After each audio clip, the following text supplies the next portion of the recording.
এই মুহূর্তে এখন এসে পৌঁছেছি রানাঘাট স্টেশন। আর রানাঘাট স্টেশন থেকে আমাদের যেতে হবে যে রানাঘাট কাঠশেড, সেই কাঠশেডের পাশে যে দত্তপুলের রাস্তা, সেই দত্তপুলের দিকে যাব। আর আজকের গন্তব্য হচ্ছে কামালপুর, যেখানে 111 ফুটের যে ঠাকুর করা হয়েছে দুর্গা প্রতিমা, সেদিকে কিন্তু আজকে গন্তব্য। কি অটো কিংবা টোটো যেটা পেয়ে যাবো সেটাতে করে চলে যাবো। 30 টাকা ভাড়া কামালপুর যাওয়ার জন্য। আচ্ছা, তো এখানে শুধুমাত্র কি অটো কিংবা টোটোই চলে নাকি? টোটো যায় না, অটোই যায়। অটো, আচ্ছা আচ্ছা। আবার ওখান থেকে আসার সমস্যা হয় না তো? অ্যাভেলেবেল। তো শুনতে পারলে দাদার মুখে যে 5 মিনিট অন্তর অন্তর কিন্তু তোমরা অটো পেয়ে যাবে কামালপুর যাওয়ার যে রাস্তা, সেই রাস্তায় কিন্তু এই যে একেবারে 2 আর 3-এর যে প্ল্যাটফর্ম, ওখান থেকে ওভারব্রিজ হয়ে তোমরা আসতে পারো, কিংবা ইস্টার্ন রেলওয়ের যে পূর্ব কার্যালয় অটো স্ট্যান্ড পড়বে।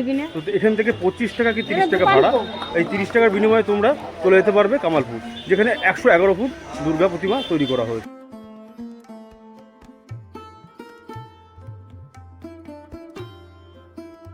একটা দিনে নতুন একটা ভিডিওতে আপনাদের সবাইকে স্বাগত। আপনারা সবাই কেমন আছেন? আশা করি সবাই ভালো আছেন।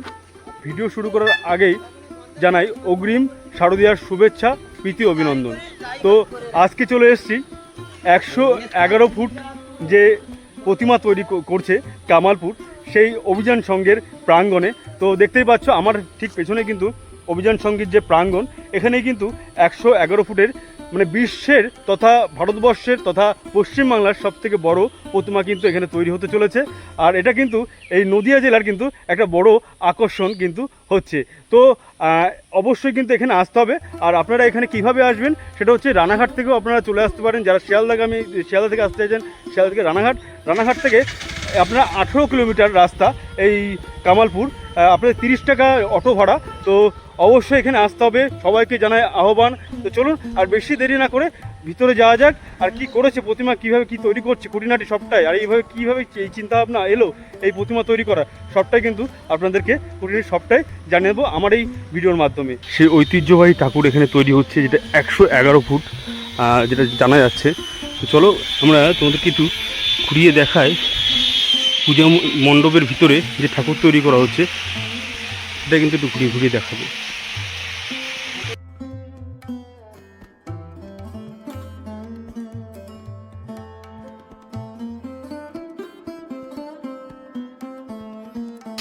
তো টোটালটা দেখো, একেবারে নিচে কিন্তু যে মাটির অবস্থান, মাটি এবং বিচালি দিয়ে যে করা আছে, এটা মাটি এবং বিচালি দিয়ে দেহের গঠনটা তৈরি করা আছে।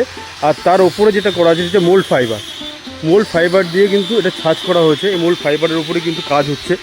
দেখো যেখানে হাতের অবস্থানটা দেখো, হাতের অবস্থানটা এটা কিন্তু মা দুর্গার হাতের অবস্থান এখানটা তোমরা দেখতে পাচ্ছ। আর একটু তোমাদেরকে মুখমণ্ডলটা একটু দর্শন করিয়ে নিয়ে আসছি মায়ের। এই দেখো যে 111 ফুটের কথা বলা হচ্ছে, মানে একেবারেই কিন্তু আমার যেটুকু মনে হচ্ছে 111 ফুটের থেকে কিন্তু তার থেকে একটু বড় হতে পারে। কারণ এটা যদি সোজা করা হয়, সোজা করে রাখা হয়, সেটা কিন্তু 111 ফুটের উচ্চতার থেকেও কিন্তু একটু বেশি মনে হচ্ছে হবে। তো দেখো তোমাদের মায়ের মুখটা একটু তোমাদেরকে দেখায়।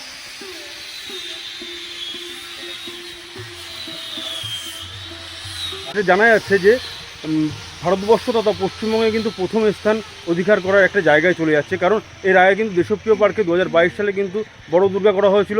তার পরবর্তীতে 2023-এ গোবরডাঙ্গাতে কিন্তু তৈরি করা হয়েছিল মিলন সঙ্গে এরকম মোল্ড ফাইবারের দুর্গা প্রতিমা, সেটাও কিন্তু 60 থেকে 80 ফুট। আর এটা 111 ফুট, সেটা তোমাদের একটুখানি জানাবো টোটালটাই। তাই এখন একটু কথা বলে নেবো এখানে যিনি দায়িত্বে আছেন, পূজা কমিটির যে দায়িত্বে আছেন, আপনি কি সম্পাদক? সুজয় বিশ্বাস। তো আচ্ছা, তো সুজয়দা চলে এসছেন এই মুহূর্তে। তো সুজয়দার সঙ্গে একটু কথা বলে নেবো। সুজয়দা ভালো আছেন? হ্যাঁ ভালো। নমস্কার, শুভ শারদীয়ার অগ্রিম শুভেচ্ছা আপনাকে জানাই।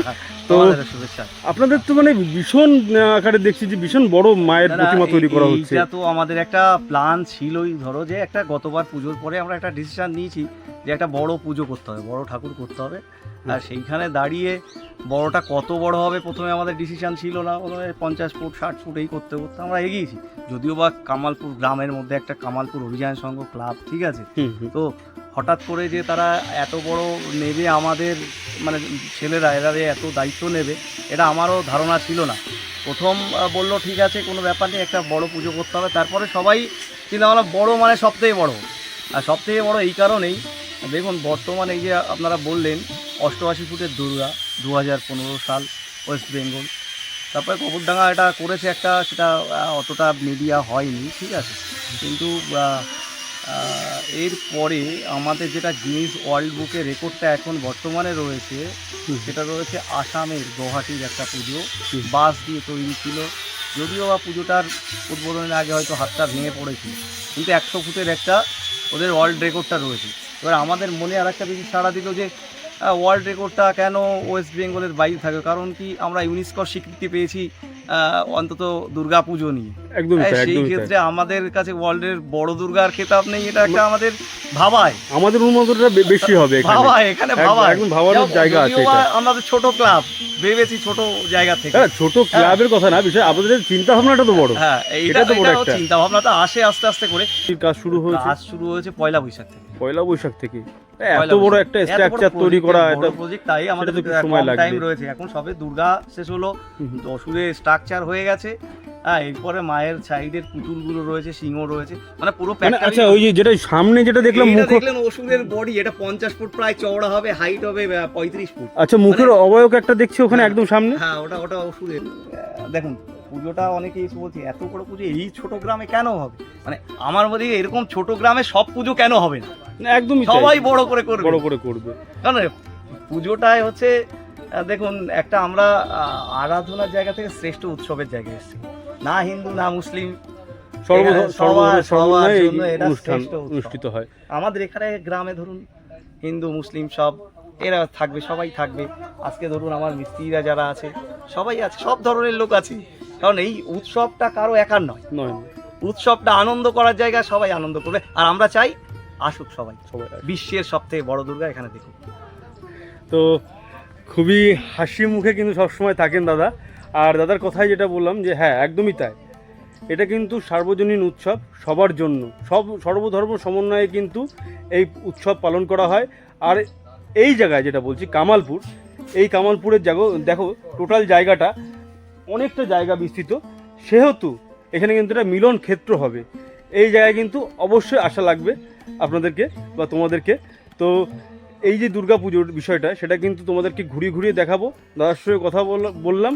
তো এখনও কিন্তু প্রস্তুতি চলছে, পুরোপুরি সম্পূর্ণ হয়নি, সবে কিছুদিন হয়েছে এটা করা হয়েছে, তা আরও কিছুদিন বাকি রয়েছে, সেগুলো সবটাই তোমাদের দেখাবো। আর কবে কি এখানে কি খোলা হবে সর্বসাধারণের জন্য সেটাও কিন্তু তোমাদেরকে জানিয়ে দেবো। তো চলো আরও তোমাদের কিছু দেখাতে থাকি।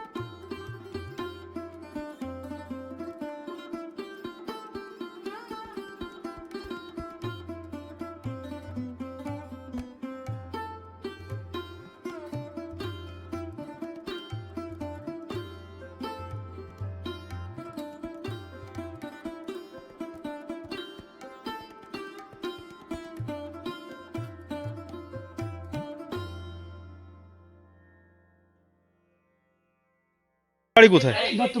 দত্তপুকুর। আচ্ছা আচ্ছা আচ্ছা, তা আপনারা কি সবাই কি দত্তপুকুর থেকে আসছে?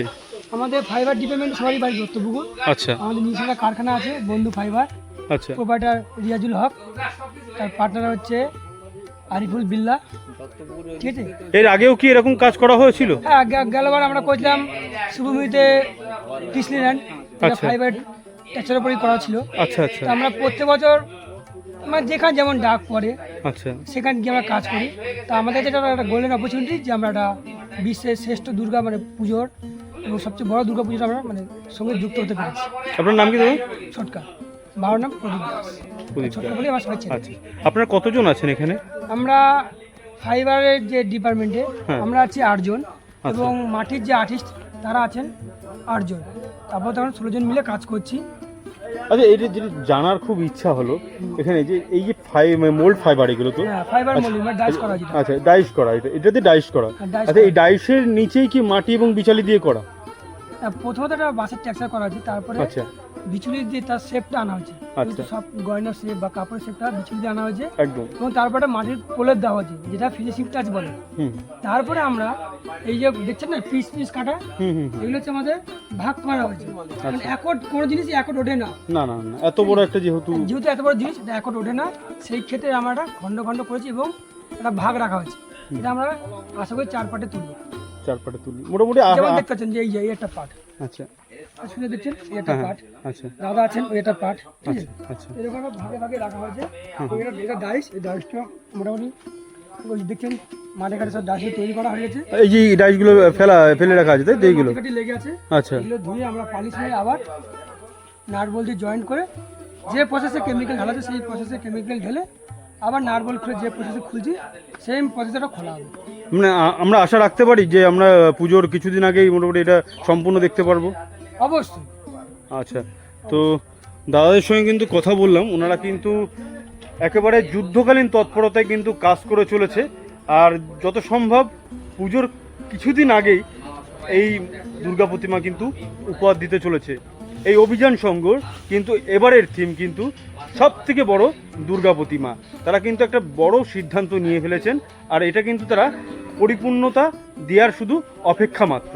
এর যে বাহু, সেই বাহুদয় দেখো ত্রিশূল রাখা। আচ্ছা, ওটা কি ত্রিশূল রাখার মানে ত্রিশূল থাকবে মায়ের হাতে, তাই তো? তো ওনারা কিন্তু কাজ কিন্তু করেই চলেছে অনবরত, দেখতেই পাচ্ছ। এই যে ডাইসগুলো আছে, ডাইসগুলো কিন্তু তৈরি করা আছে এবং বাড়তি অংশ কিন্তু কাটা হচ্ছে এইভাবে, আর এইভাবে কিন্তু কেমিক্যাল দিয়ে তৈরি করা হচ্ছে এই দুর্গা প্রতিমার সম্পূর্ণ রূপ কিন্তু তারা দিতে চলেছে। আর বাহুগুলো দেখো, মায়ের যে বাহু, এটা কিন্তু অসম্ভব বলা চলে, যে মানে চিন্তাই করা যায় না যে এত বড় মায়ের দুর্গা প্রতিমা। এটা কিন্তু আমরা ভাবতেই পারিনি যে এখানে হতে চলেছে। দেখো মায়ের যে টোটালি যে কেশ, মায়ের যে কেশ, সেইগুলোও কিন্তু খুব সুন্দরভাবে করা হয়েছে। আর এখানে অলংকারের যে রূপ দেওয়া হয়েছে সেটা কিন্তু তোমাদেরকে দেখায়। এই যেহেতু এই ডাইসের কথা বলছিলাম, যেই ডাইস যেইভাবে আছে সেইভাবে কিন্তু ডিজাইন হয়ে চলেছে একইভাবে।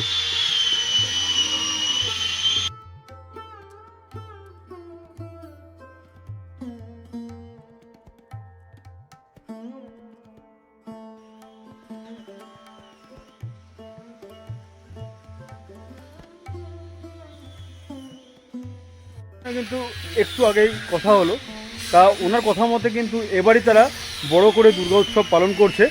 আর এবার কিন্তু বড় বড় চমক কিন্তু এখানে আছে। যেমন 111 ফুট যেহেতু এর বলা হচ্ছে এই দুর্গা প্রতিমা, 111 ফুটের থেকে কিন্তু একটু বেশি হবে। কারণ এখন কিন্তু দুর্গা প্রতিমাকে শুয়ে রাখা হয়েছে, যে অবস্থায় তৈরি করা হচ্ছে। যখন এটাকে স্ট্রাকচার তৈরি করা হবে, তার উপরে রাখা হবে, তখন কিন্তু আরও প্রায় 20 থেকে 30 ফুট বেড়ে যাবে। এই যে তৈরি করা রয়েছে, দেখো পায়ের যে পাতা আছে, এই পায়ের পাতাগুলো এখানে কিন্তু রাখা আছে। বিভিন্ন জায়গা মোল ফাইবারের যেই ছাঁচগুলো আছে সেগুলো কিন্তু এখন এই অবস্থায় আছে। এগুলোর কিছু কাজ হয়েছে, কিছু কাজ বাকি আছে। আর এই টোটালটাই কিন্তু এই মাঠের মধ্যে, বিস্তীর্ণ এলাকায় মাঠ, আর এই মাঠে কিন্তু কম জায়গা নেই, প্রচুর জায়গা।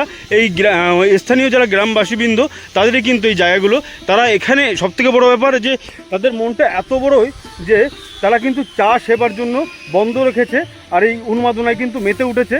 এই পুরো জায়গাটা কিন্তু ছেড়ে দিয়েছে এই দুর্গা প্রতিমা করার জন্য এবং দুর্গা উৎসবের জন্য। তো তোমাদেরকে আরেকটু দেখায়, বাঁশের স্ট্রাকচার করা আছে। এটা কিন্তু অসুরের মানে যে দেহ, সেই অসুরের দেহ কিন্তু এখানে। আর একদম যখনই নামছিলাম এই যে মাঠের ভিতরে, তখন কিন্তু একটা চোখে পড়ে গেল যে অসুরের একটা মুখমণ্ডল, সেই মুখমণ্ডলটা কিন্তু এখানে এখনও তৈরি করা হয়নি। সেই মুখমণ্ডলটা তোমাদেরকে দেখায়। এটা কিন্তু অসুরের মুখমণ্ডল। আমি ভেবেছিলাম যে এখানে কিন্তু একটা অন্যরকম কোনো কিছু হবে, এখানে মূর্তি কিছু বসানো হবে। এটা কিন্তু অসুরের মুখমণ্ডল, আর ওইটাও কিন্তু অসুরের পুরো শরীরটা। তো এখনও এটা সম্পূর্ণ হয়নি, এটা বাঁশের কাজ চলছে। তো সব মিলিয়ে আমার কাছে কিন্তু অসাধারণ লেগেছে।